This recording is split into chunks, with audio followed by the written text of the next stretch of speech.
এই মুহূর্তে আন্তর্জাতিক মিডিয়া একদম সরগরম। তৃতীয় বিশ্বযুদ্ধ লাগবে কি লাগবে না, তাই নিয়ে চারদিকে আলোচনা চলছে। এবার তৃতীয় বিশ্বযুদ্ধ লাগবে কি না বলা তো মুশকিল।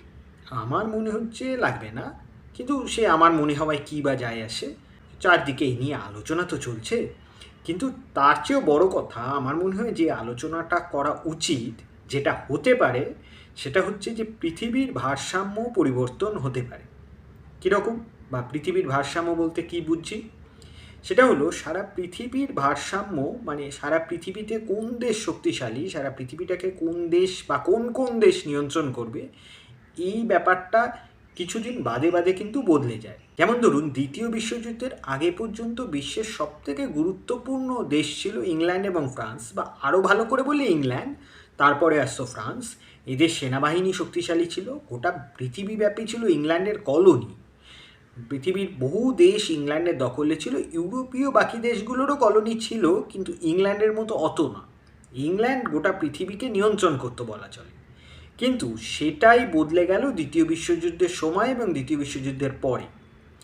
দ্বিতীয় যুদ্ধে দেখা গেল যে গোটা পৃথিবীর নিয়ন্ত্রক হিসেবে উঠে এসছে আমেরিকা, এবং তারপরই আছে রাশিয়া।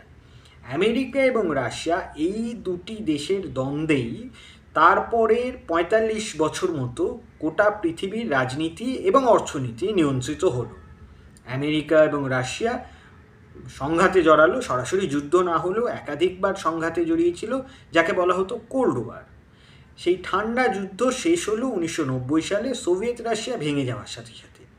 সোভিয়েত রাশিয়া ভেঙে যাওয়ার পর গোটা পৃথিবীর ভারসাম্য চেঞ্জ হলো, গোটা পৃথিবী হলো এখন এক মেরু বিশ্ব। তখনকার বিশ্বকে বলা হতো এক মেরু বিশ্ব। বিশ্বের নিয়ন্ত্রণ করত আমেরিকা, এক এবং একমাত্র আমেরিকা।